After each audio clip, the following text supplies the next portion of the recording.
강원도 할머니 집 근처의 흉가에서 겪었던 실화괴담. 사회 나와서 알게 된 지인들 중에 내가 유일하게 고민도 털어놓고 내 개인적인 이야기까지 서슴없이 하는 사람이 오늘 이야기의 주인공 진혁이 형이야. 평소엔 저러고 어떻게 살까 싶을 정도로 사람 좋다가도 본인과 연관된 주변 사람한테 해를 입히면 물불을 안 가리고 덤벼드는 의리 있는 성격이지.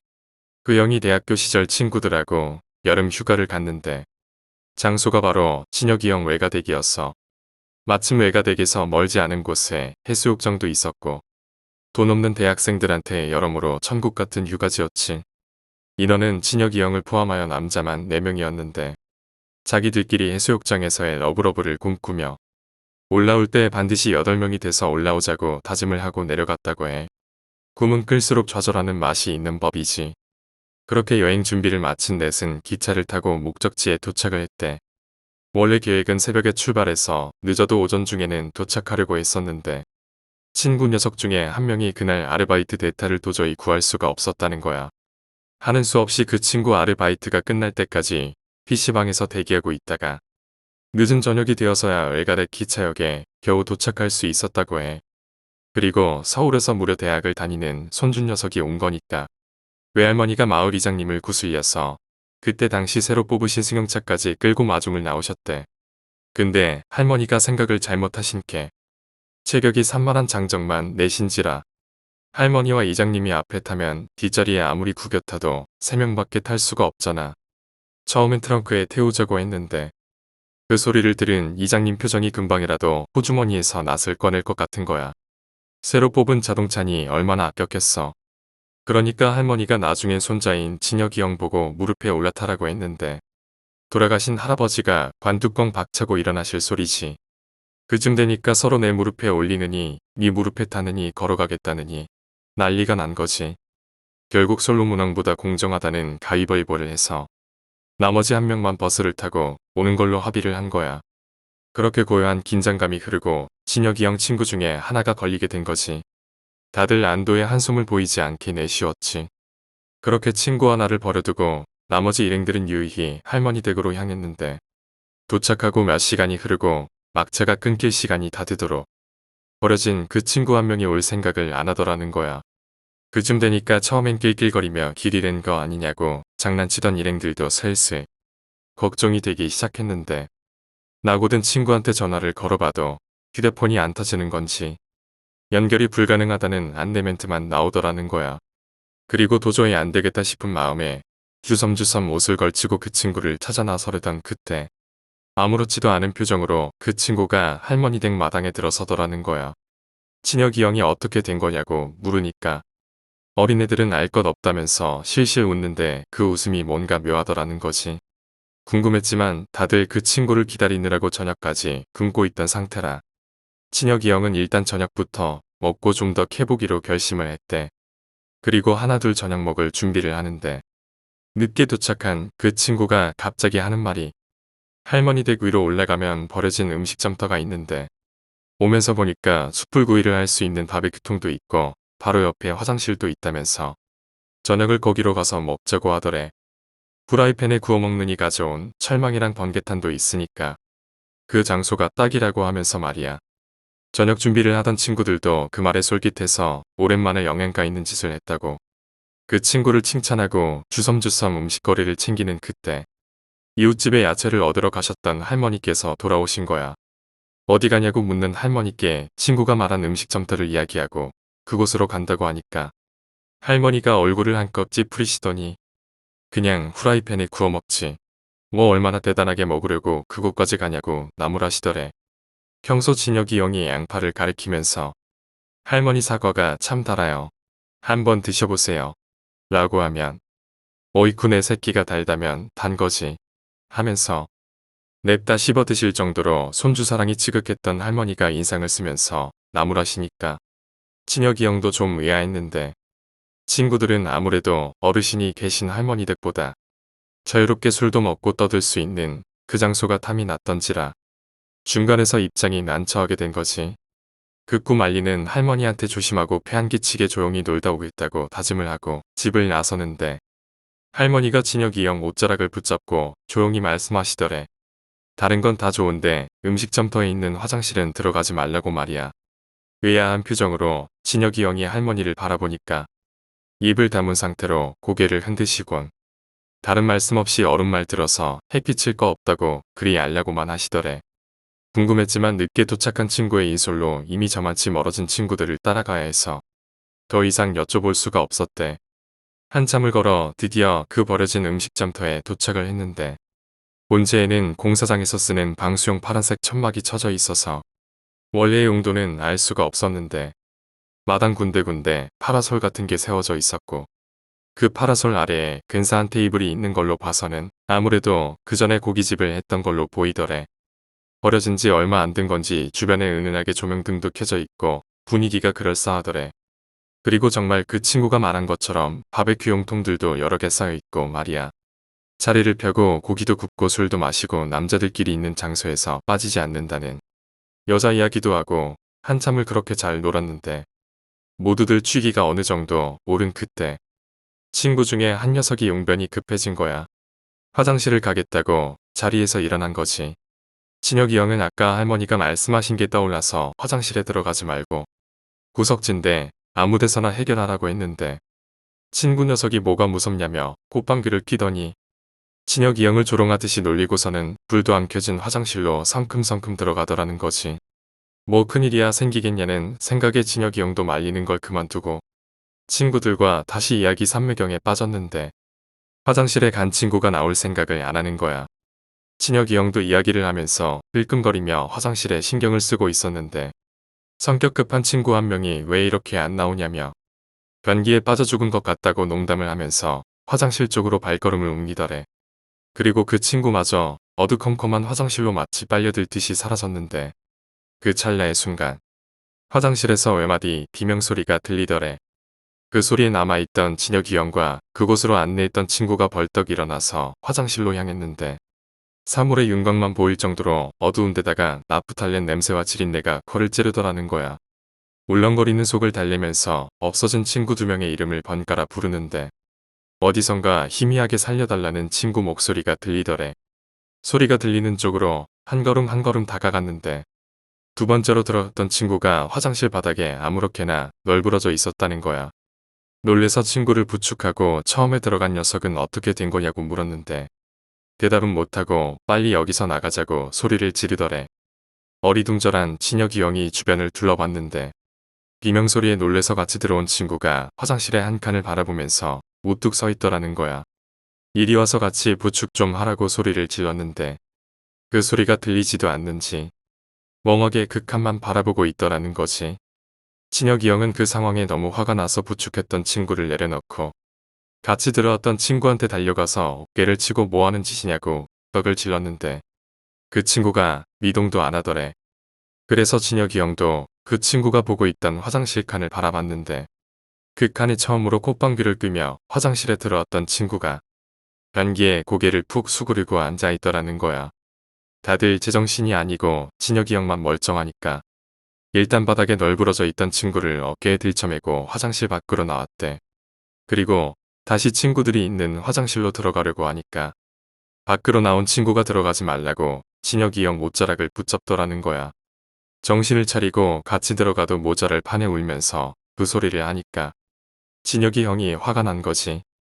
잡힌 옷자락을 거칠게 뿌리치고 다시 화장실로 들어가서 우두커니 서 있던 그 친구의 멱살을 잡다시피 해서 질질 끌고 변기에 고개를 수그리고 있던 친구 어깨를 잡았는데 친구 어깨가 산 사람의 어깨와는 너무 다르더라는 거야. 딱딱한 돌덩이를 만진 것 같은 그런 느낌 말이야. 흠짓 논란, 진혁이 형이 손을 거두는데 그때까지고 고개를 처박다시피 수그리고 있던 그 친구가 서서히 고개를 들더니 평상시에 촐랑대던 말투와는 전혀 다른 묵직한 목소리로 나가라고 하더래. 그 당시엔 정말 친구고 모고간에 도망치고 싶은 생각이 간절했는데 진혁이 형이 의리 빼곤 시체인지라 무서움을 애써 참고 그 소리를 하는 친구 어깨를 세게 내리쳤대. 정신 차리고 빨리 나가자고. 그랬더니 이번엔 진혁이 형을 노려보면서 나가지 않으면 죽어라는 소리까지 하더라는 거지. 안 그래도 옆에 반쯤 정신이 빠진 친구 멱살을 잡고 있는 데다 나머지 친구 하나까지 무서운 목소리로 말도 안 되는 소리를 하니까 진혁이 형은 정말 울고만 싶었는데 갑자기 밖이 소란스러워지면서 웅성거리는 말소리가 들리더니 화장실 밖에서부터 후레쉬 불빛이 비추더라는 거야.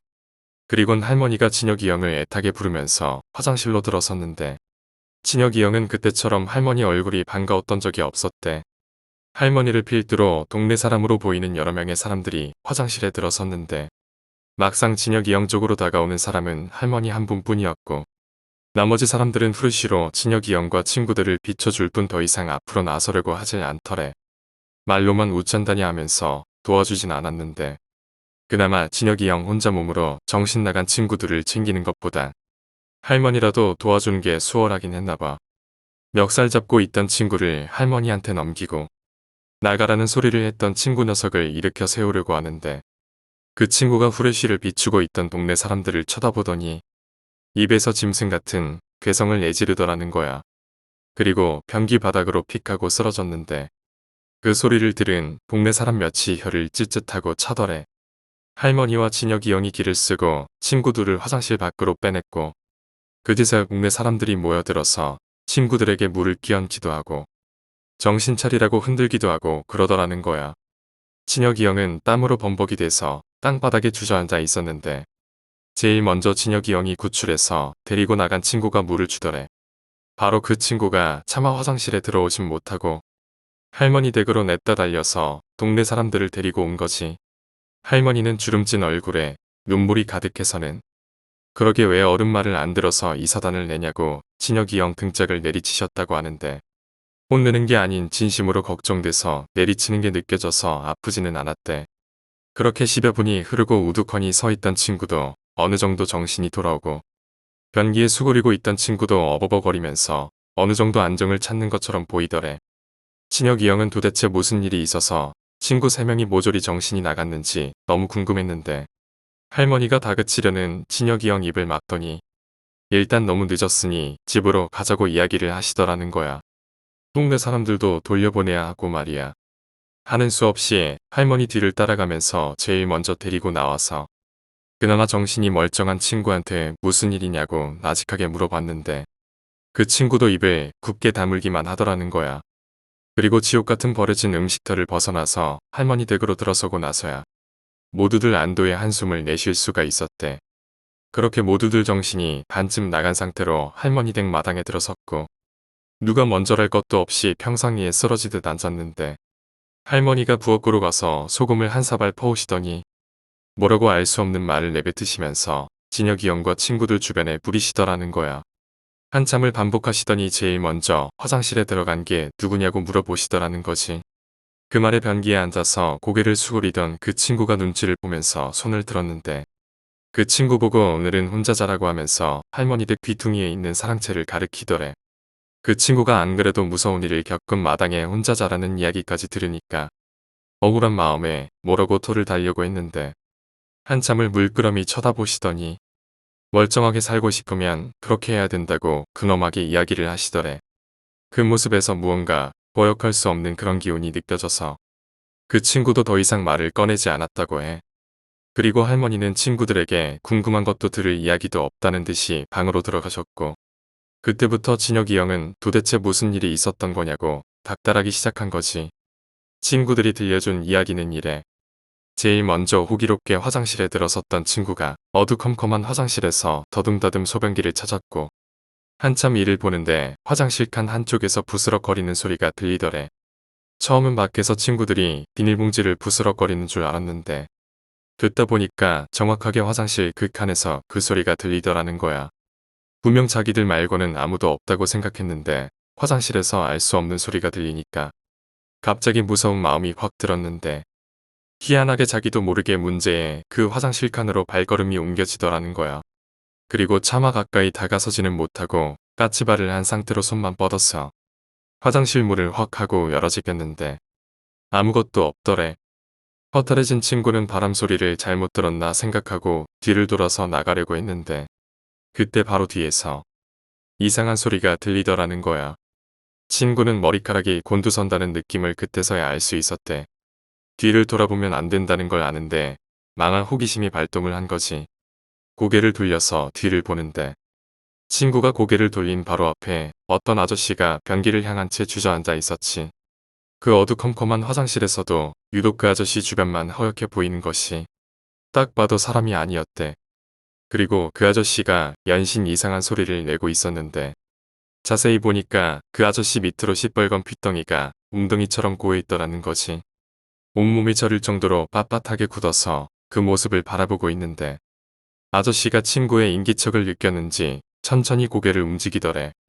그리고 드디어 정면으로 친구와 눈이 마주쳤는데 그 아저씨 입에서 시뻘건 핏덩이가 꾸역꾸역 쉴 새 없이 흐르고 있었다는 거야. 그리고 목 뒤가 뻐근한 느낌이 들고 그 이후로는 아무런 기억이 없대. 왜 변기에 앉아 있었는지, 자기 입에서 무슨 소리가 나온 건지 아무것도 모르겠다면서 말이야. 그리고 두 번째로 들어갔던 친구는 화장실 그 칸에 앉아있는 친구를 발견하고 이름을 부르려고 했는데 그 친구가 앉아있는 자세가 뭔가 이상하더라는 거야. 변기에 다리를 벌리고 앉은 채로 허리를 숙이고 있는 자세였는데 평상시에 알고 지내던 친구의 모습이 아닌 이질적인 느낌이 들더래. 그래서 그게 뭘까 하고 자세히 보려는데 갑자기 고개를 숙이고 있던 그 친구가 벌떡하고 일어서더니 자기를 보고 웃었는데 입이 뒤에 걸리도록 웃고 눈도 마찬가지로 초승달처럼 변하면서 눈꼬리 부분에서 길게 주르륵하고 피눈물이 흐르더라는 거야. 근데 그게 더 무서운 게 분명 친구의 얼굴인데 그 친구의 얼굴과 겹쳐져서 하얀 형상 같은 게 얼굴 위로 둥실하고 떠오르더라는 거야. 마치 겹쳐져 있던 두 개의 몸에서 얼굴만 붕 떠오르는 것처럼 말이야. 그 모든 게 아주 찰나의 순간에 벌어진 일인데 자기가 느끼기에는 몇 년은 좋게 흐른 것처럼 느껴졌대. 그 모습에 너무 놀란 친구가 뒷걸음질 치다 발을 헛딛고 넘어지면서 비명을 질렀는데 무슨 영문인지 다리를 움직일 수가 없었다는 거야. 다친 곳은 없는데 말이지. 그래서 손으로 바닥을 기다시피 해서 움직이는데 그때 마침 진혁이 형이랑 나머지 친구가 화장실로 뛰쳐들어온 거야. 그리고 진혁이 형이 바닥에 쓰러져 있는 친구를 구하러 달려갔을 때 뒤따라 들어온 나머지 친구도 똑똑히 봤대. 변기에 앉아있는 친구 너머로 누군가의 형상이 뿌옇게 비친 걸 말이야. 그걸 보는 순간 그 친구도 바닥에 본드라도 붙인 것처럼 움직일 수가 없었대. 진혁이 형이 멱살을 잡는 것도 느껴지고 모든 게 보이는데 그 자리에 굳은 채로 아무것도 할 수가 없었대. 그러다 동네 사람들이 나타나고 나서야 조금씩 몸이 풀렸. 화장실을 벗어난 후에야 굳어있던 다리도 풀리고 정신도 돌아오기 시작했다는 거야. 그러니까 세 친구의 이야기를 종합해보면 모두 똑같이 사람이 아닌 무언가를 본 건데 그 목격한 형태가 동일하다는 결론이 나오게 되는 거지. 이야기를 털어놓자마자 무거운 침묵이 깔렸는데 누구 하나 먼저 그 침묵을 깨트릴 수가 없었대. 혼자만 본 거면 헛것을 봤다고 치부할 수 있겠지만 셋 모두 똑같은 걸 목격한 거니 진짜 뭐라도 보긴 본 게 된 거지. 그쯤 되자 할머니가 화장실에 가지 말라고 했던 말씀이 무슨 사정이 있는 게 아니겠냐.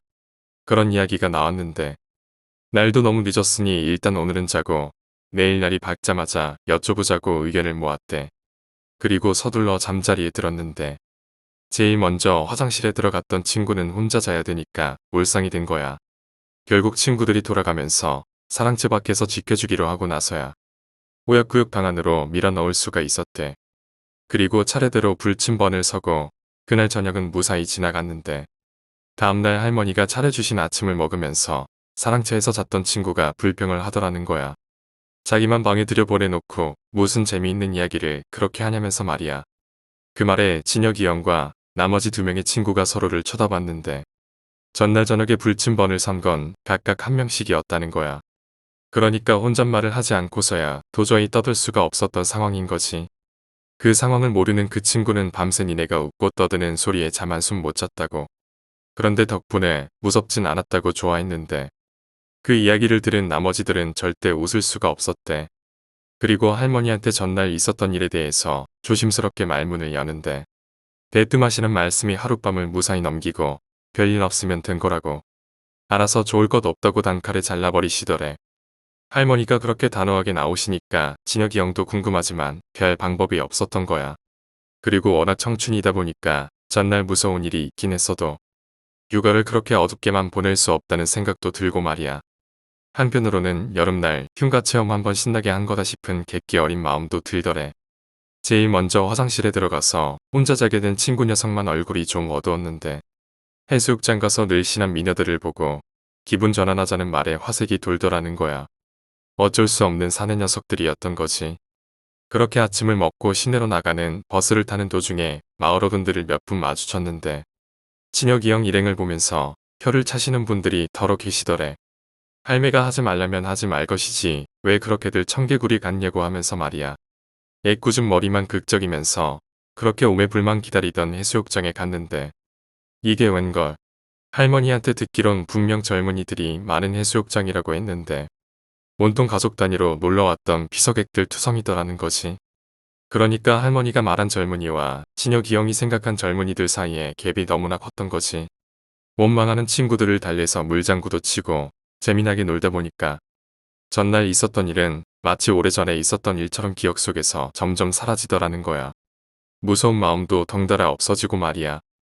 그렇게 한참을 물놀이하고 놀던 친혁이 형 일행이 어떻게든 헌팅을 해보려고 했는데 워낙 해수욕장 자체가 알만한 사람들만 아는 곳이라 여자들끼리 온 일행이 눈을 씻고 찾아봐도 없더라는 거야. 하는 수 없이 포기를 하고 터덜터덜 할머니 댁으로 발걸음을 옮긴 거지. 근데 정말 이상한 건 첫날 길을 잃었던 그 친구만 유독 헌팅에는 관심도 없더라는 거야. 그리고 그날 저녁 전날의 경험도 있고 그냥 할머니 댁 평상에서 간단하게 수박이나 안주 삼아 한잔하자고 이야기를 하고 한 잔 두 잔 술을 마시기 시작했대. 할머니는 부침개를 안주로 해주시면서 실컷 노는 대신에 어제 갔던 버려진 음식점터에는 절대 가지 말라고 아주 신신당부를 하고 잠자리에 드셨고 그때부터 또 본격적으로 술판이 벌어지게 된 거지. 취기가 좋으니까 왠지 모르게 어제 있었던 일이 그냥 있을 수도 있는 일처럼 느껴지더라는 거야. 다들 큰소리 떵떵 치면서 아무렇지도 않다고 객기를 부리고 난리가 난 거지. 그렇게 다들 취할 정도로 술을 마시고 아무렇게나 평상위에서 잠이 들었는데 시골은 날이 일찍 밝는다고 했잖아. 그렇게 날이 밝으려고 안개가 으스스하게 끼기 시작하는 그 무렵쯤 할머니 댁 마당에서 누군가가 고함을 치는 소리가 들리더래. 잠결에 고함 소리를 들은 친혁이 형이 부스스하게 눈을 떴는데 이장 아저씨가 친혁이 형 친구의 멱살을 잡고 흔들면서 소리를 지르고 있더라는 거야. 할배 좀 나와보라고 하면서 말이야. 깜짝 놀란 친혁이 형이 맨발로 평상 밖으로 뛰쳐나갔고 덩달아 깨어난 친구들도 무슨 일인가 싶어서 이장 아저씨를 말리는데 어디서 이런 천둥벌거숭이 같은 것들이 들어왔냐면서 흥분을 가라앉히지 못하시더래. 밖이 소란스러우니까 할머니도 마당으로 나오셨는데 이장 아저씨가 친구 멱살을 잡고 있으니까 일단 그것부터 좀 놓고 이야기하라고 사정을 했나봐. 그때까지도 멱살 잡힌 친구는 아무 말도 못하고 주눅만 들어서 이장 아저씨와 할머니 눈치만 살피고 있었대. 그리고 이장 아저씨가 할머니의 만류로 진정을 하고 입을 여셨는데 평상에서 진혁이 형 일행이 술에 취해 잠이 든 그때쯤 이장 아저씨는 다음날 비가 온다는 소식을 듣고 수로를 재정비하려고 새벽같이 밭으로 향하셨나봐. 밭으로 향하는 길에서 조금만 위로 올라가면 문제의 그 버려진 음식점터가 나오는데 그 음식점터로 이어지는 길에서 누군가의 뒤통수가 보이더라는 거야. 그 전날 흉흉한 사건도 있었던 터라 이장 아저씨가 거기 누구냐고 물어보는데 대꾸는 안 하고 뭐에 홀린 것처럼 계속 그 음식점터로 향하더라는 거지. 큰일 나겠구나 싶은 마음에 뒤따라가는데 그게 다름 아닌 진혁이 형 친구였던 거야. 뒤에서 거기 서라고 한참을 소리쳐도 뒤도 안 돌아보고 걸어가는데 그 발걸음이 화장실로 이어지더래. 이장 아저씨가 죽을 힘을 다해 달려가서 어깨를 잡아챘지. 글쎄 이 친구 녀석이 입가에 침을 질질 흘리면서 이장 아저씨를 쳐다보는데 예산 눈빛이 아니더라는 거지. 반쯤 감긴 눈이 쉴 새 없이 껌뻑거리는데 딱 봐도 뭔가에 단단히 씌었구나 싶더라는 거야. 어깨를 잡고 못 가게 하니까 계속 발버둥을 쳤는데 이장 아저씨가 도저히 안 되겠다 싶어서 양뺨을 아주 세게 내리치니까 이게 픽하고 맥없이 쓰러지더라는 거지. 힘 좋은 이장 아저씨가 그 녀석을 없다시피 해서 그 버려진 음식점터에서 벗어나고 길가에 눕혀놨는데 아저씨가 담배를 한 대 필 때까지 정신을 못 차리더래. 그리고 정신이 들자마자 한다는 소리가 아가씨는요? 이러더래. 여기서부터는 친구의 말인데 어떻게 된 건가 하면 처음 할머니 댁에 오던 그날로 거슬러 올라가서 혼자 낙오된 그 친구가 버스에서 내려 목적지인 할머니 댁을 찾아오는데 밤이고 처음 오는 장소다 보니까 아무리 약도를 그려줬어도 그 집이 그 집 같더래. 그렇게 한참을 헤매다 그 버려진 음식점터를 지나가는데 긴 머리를 늘어뜨린 여자가 그 음식점터에서 불쑥하고 나타나더라는 거야. 얼굴이 아주 창백한 것만 빼면 평범한 옷차림이었는데 그 친구를 보더니 마치 유혹하는 것처럼 묘하게 웃음을 짓더래. 근데 또 이상한 게 아주 이쁜 얼굴이 아닌데도 불구하고 뭔가 욕구를 자극하는 그런 새끼가 후르더라는 거야. 한참을 그렇게 마주보고 서 있는데 그 여자가 길을 잃은 거냐고 묻더래. 자기가 이 동네 살아서 지리를 잘 안다고 알려주겠다고 하면서 말이야. 그래서 진혁이 형 이름을 대면서 혹시 아냐고 물어보니까 손뼉을 치면서 안다고 데려다 주겠다고 하더라는 거야. 그리고 그 친구 옆에 와서 나란히 서는데 봉긋한 가슴하며 절욕한 허리하며 아주 죽겠더라는 거지. 게다가 이 여자가 그 친구 팔짱을 끼면서 심하게 들러붙었는데 그 스킨십이 너무 대범하고 자극적이면서도 그렇게 좋더라는 거야. 걷는 건지 나는 건지 모르게 할머니 댁에 도착해서 아쉬워하는 친구에게 그 여자가 있다가 그 음식점터에서 보자는 말을 하더래. 그래서 고기를 구워 먹자는 걸 핑계로 친구들을 데리고 그 버려진 음식점터에 간 건데 화장실 소동이 있었던 거고 결국 그 여자를 만나지 못한 거지. 그리고 그 다음날 술을 한 잔 먹은 친구가 알 수 없는 욕구를 느끼고 다시 그 음식점터를 찾았는데 바로 그 여자가 입구에서 손짓을 하면서 친구를 부르고 있더래. 그래서 그 여자 손짓을 따라서 올라가기 시작한 거고 이장님이 따귀를 때리기 직전까지 그 여자 뒤를 졸졸 쫓아서 화장실 입구까지 가게 된 거지. 이야기를 다 들은 이장 아저씨와 할머니가 한숨을 푹 내쉬셨는데 이장 아저씨는 다른 말 없이 할머니한테 영수검을 불러올 테니까 야들 단단히 붙잡아 놓으라는 말만 하고 자리를 뜨셨고 할머니는 진혁이 형과 친구들을 평상에 앉히시고 이야기를 꺼내셨대. 조용히 놀다 가면 좋았을 것을 일이 크게 되었다고 안타까워하시면서 말이야. 할머니가 해준 이야기는 그 동네에도 몇 년 전에 펜션이다 뭐다 그런 붐이 좀 불어서 서울에서 투자한다고 나서는 사람들이 좀 있었대. 그쯤에 서울에서 한 가족이 귀농을 했는데 서울에서 음식점을 크게 하다가 망하고 그 지역으로 들어온 것 같더래. 근데 그 집 아저씨가 사업에 미련을 못 버렸는지 펜션도 들어서고 그러면 근처에 음식점도 있어야 할 것 아니냐면서 순박한 시골 사람들 며칠 꼬드겨서 투자를 하게 했나봐. 시골이 대출 받는 것도 쉽고 금리도 좀 낮은 편이라 잘 모르는 마을 어른 몇 분이 대출까지 해서 그 아저씨한테 돈을 빌려줬다는 거야. 근데 펜션을 지었어도 대부분 그쪽으로 여행 오는 사람들은 그 지역에 연고가 있는 사람이라 따로 방이 필요 없었던 거야. 그러다 보니 음식점은 말할 것도 없었던 거지. 그렇게 돈만 빌려서 음식점을 차려놓고 수익도 못 내고 있었는데 이 아저씨가 아줌마만 남겨놓고 서울로 올라가서 사채비까지 내고 도박에 빠진 거지. 돈을 빌려줬던 벌 어르신들은 이자도 못 받고 고생을 하다가 결국 자식들한테 그 이야기를 털어놨고 서울에서 한 걸음에 달려 내려온 자식들이 혼자 있는 아줌마를 찾아가서 음식점 의자를 집어던지고 난리가 난 거야. 사채비까지 내면서 도박에 빠져있던 아저씨는 결국 사기죄로 수배까지 받는 상황에 이르렀는데 그때쯤 서울에서 대학을 다니던 그 집딸이 등록금을 낼 수가 없어서 휴학을 하고 엄마가 있는 그 음식점에 내려와 있었나 봐. 그리고 아무도 모르던 어느 날 밤 그 아저씨가 몰래 시골로 숨어들었는데 마침 그날 음식점 아줌마가 딸만 놔두고 친정으로 돈을 빌리러 간 거야. 자살하려고 농약을 사가지고 들어선 아저씨가 컵에 농약을 따르고 마지막에 아줌마 얼굴을 한번 보려고 안방 문을 열었는데 아줌마가 친정에 가고 없었던 거지. 보고 싶은 마누라 얼굴도 못 보고 갈 순 없다라고 생각한 아저씨가 다음을 기약하고 안방에서 그간의 피로 때문에 죽은 듯 잠이 들었는데 생각지도 못한 변수가 생긴 거야. 딸이 그 집에 내려왔다는 사실을 까맣게 모르고 있었던 거지. 아무것도 모르던 딸은 잠결에 냉장고를 열고 컵에 들어있는 게 뭔지도 모른 채 들이켰고 거실에서 피를 토하며 쓰러지게 된 거야. 아저씨는 잠에 빠져서 아무것도 몰랐는데 아침 때쯤 나와보니까 딸내미가 거실에서 농약을 마시고 죽어 있었던 거지. 그 참담한 광경에 한참 동안 넋을 놓고 있던 아저씨도 남아있던 농약을 모조리 마시고 자살을 했는데 얼마나 괴로웠는지 온 마당을 헤집고 밖에 있는 화장실까지 기어나와서 변기에 머리를 박고 죽어있는 것을 친정에서 돌아온 아줌마가 발견했다고 해. 한 가정에 불어닥친 참으로 비극적인 결말이었지.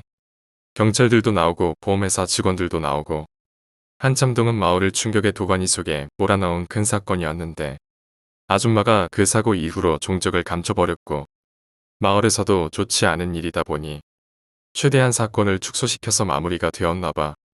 그 후로 마을의 아저씨와 그 딸의 혼령이 자주 나타나곤 했다고 해.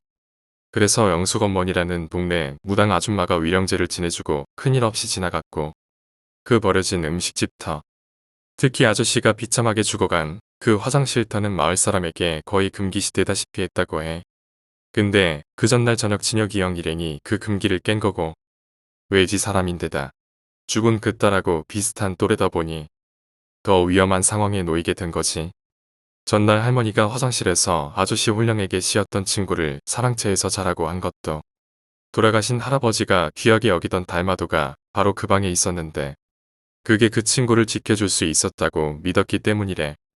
근데 멍청하게 이번엔 다른 친구가 지발로 딸의 홀령에게 찾아가게 된 거고 이장 아저씨는 그 때문에 영숙 어머니를 부르러 갈 수밖에 없게 된 거지. 모든 이야기를 듣게 된 친구들은 또 다시 무겁게 침묵할 수밖에 없었는데 친혁이 형도 고향이라고 데리고 온 휴가에서 안 좋은 일만 계속 생기니까 마음이 많이 안 좋았대. 결국 영숙 어머니가 욕을 내뱉으며 오셔서 친혁이 형을 비롯한 친구들을 데리고 버려진 음식점터에 갔고 그 마당에 돗자리를 펴놓고 오전 내내 알 수 없는 기도를 했대.